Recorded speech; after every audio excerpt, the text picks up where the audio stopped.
Assalamualaikum warahmatullahi wabarakatuh. Bismillahirrahmanirrahim. Alhamdulillahi rabbil alamin.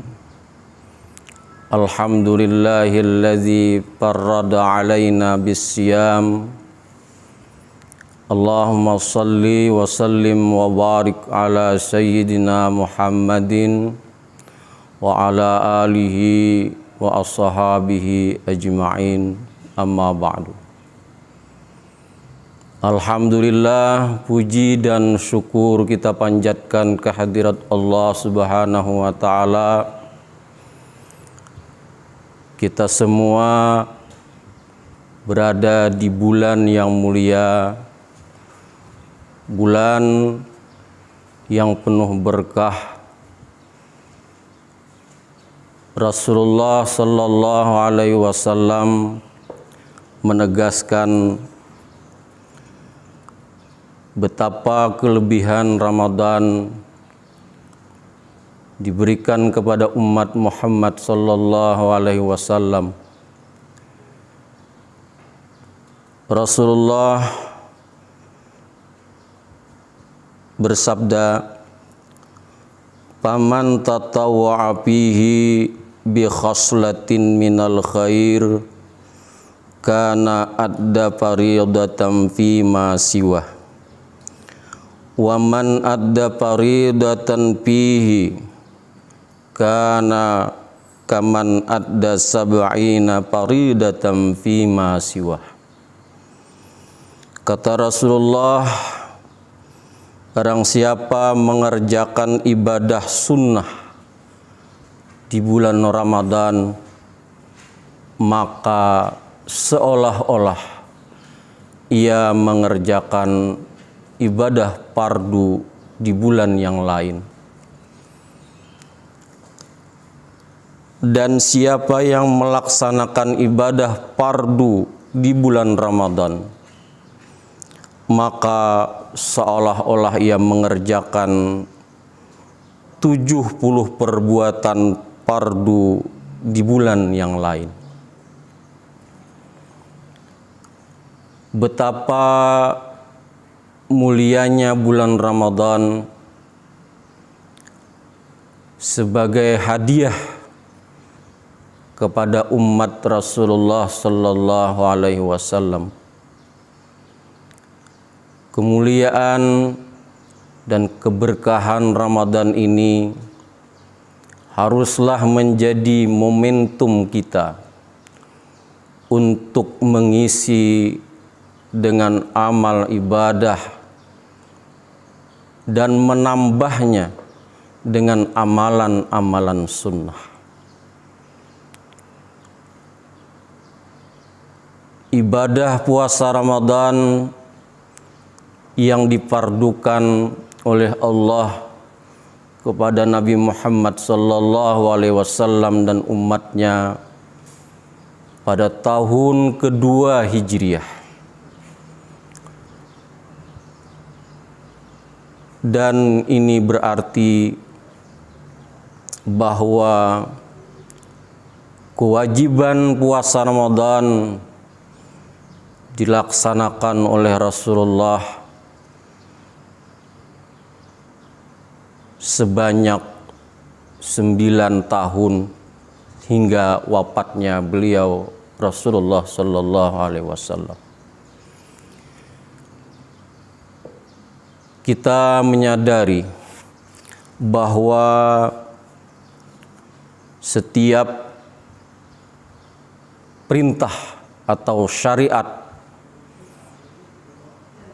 yang difardukan oleh Allah Subhanahu wa ta'ala pastilah mengandung hikmah, manfaat yang sangat besar bagi orang yang mengerjakannya. Demikian pula dengan ibadah puasa Ramadan. Rasulullah sallallahu alaihi wasallam bersabda, "Sumu tasihhu." Berpuasalah kalian agar kalian sehat.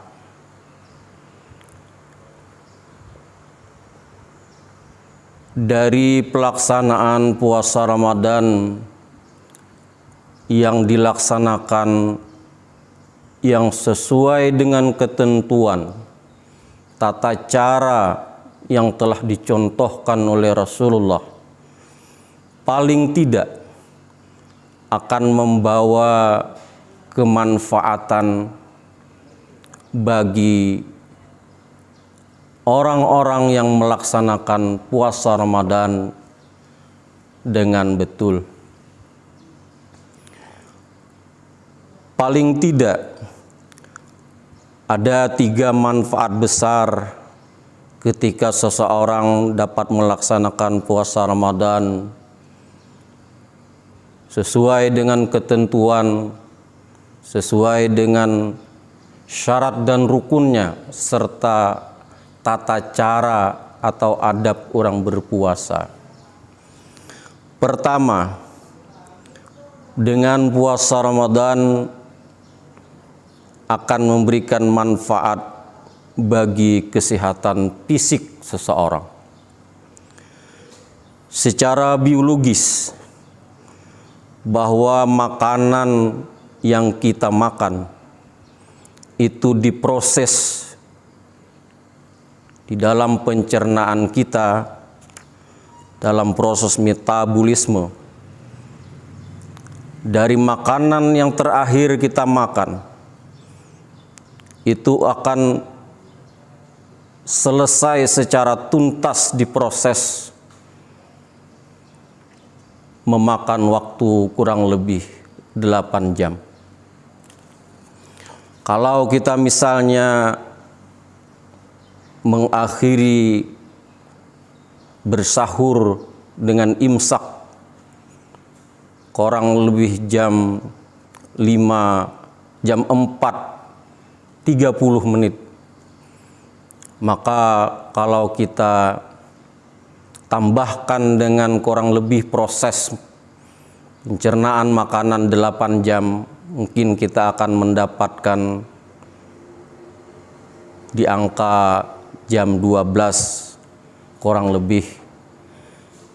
Dan di jam 12 itu berarti makanan yang kita makan telah berhasil diproses, dipilah, ada yang menjadi darah, menjadi protein, menjadi vitamin, ada yang menjadi kalori sebagai sumber energi dan sebagainya. Setelah itu pencernaan kita yang kalau pada bulan-bulan di luar Ramadan tanpa ada istirahat, maka di bulan Ramadan setelah jam 12 sampai kepada waktu kita berbuka kurang lebih 6 jam pencernaan kita istirahat.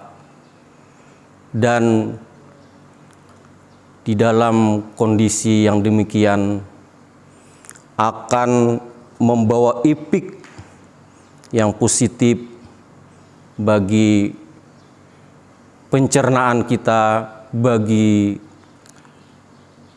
fisik kita yang terus bekerja tanpa istirahat pada bulan-bulan yang lain. Kemudian manfaat kedua dari puasa Ramadan juga akan membawa kepada kesehatan jiwa dan mental orang yang berpuasa. Di dalam kita melaksanakan ibadah puasa, tentu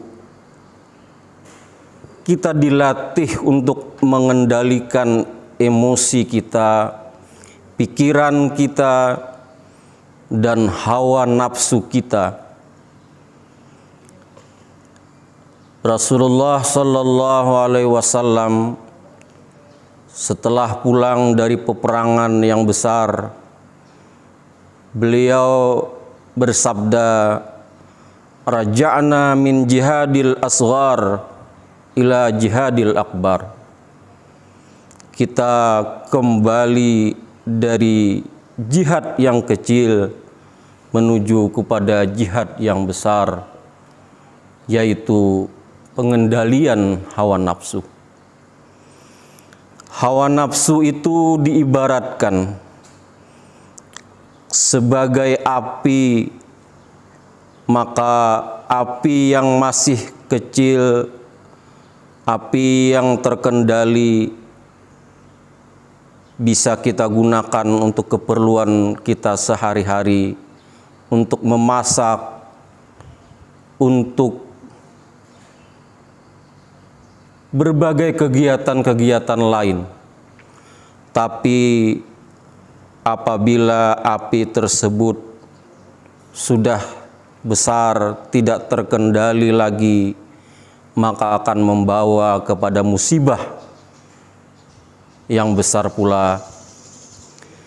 Itulah ibarat kita yang puasa Ramadan bukanlah untuk menghilangkan hawa nafsu, akan tetapi kita mencoba mengendalikan hawa nafsu tersebut sehingga bermanfaat untuk kehidupan kita baik di dunia maupun di akhirat. Kemudian kebaikan ketiga dari puasa Ramadan, dengan puasa Ramadan akan melahirkan insan-insan yang mempunyai kesalihan sosial. Dengan puasa kita akan merasakan betapa tidak enaknya lapar, betapa tidak menyenangkannya rasa haus, betapa tidak enaknya berada di dalam kekurangan dan kelemahan. Selama 1 bulan kita dididik untuk membiasakan dengan situasi yang kurang enak, kurang nyaman, maka diharapkan setelah Ramadan selesai akan tumbuh sikap peduli, rasa empati, ikut merasakan betapa penderitaan dan kesusahan yang dialami oleh tetangga, lingkungan, atau orang-orang yang kebetulan mempunyai nasib yang kurang beruntung di dalam kehidupan ini.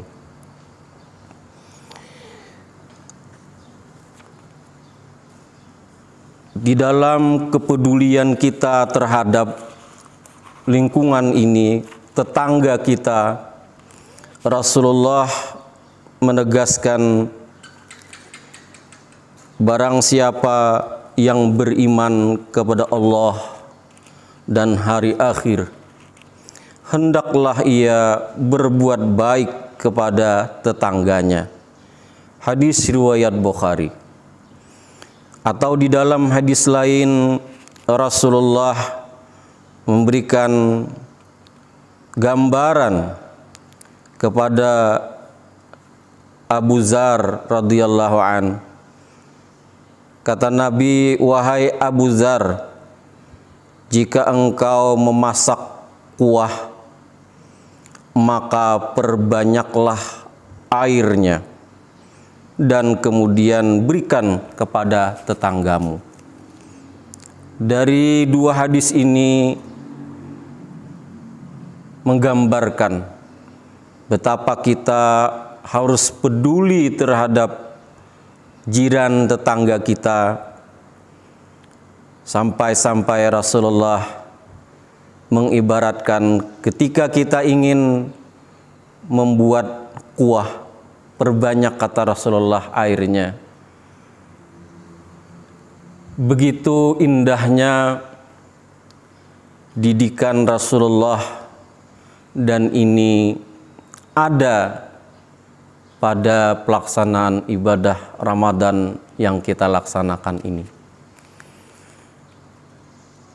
terakhir mudah-mudahan kita semua diberikan kekuatan lahir dan batin, diberikan kesehatan, taufik dan hidayah oleh Allah untuk mengisi Ramadan yang mulia ini dengan amal ibadah yang mulia.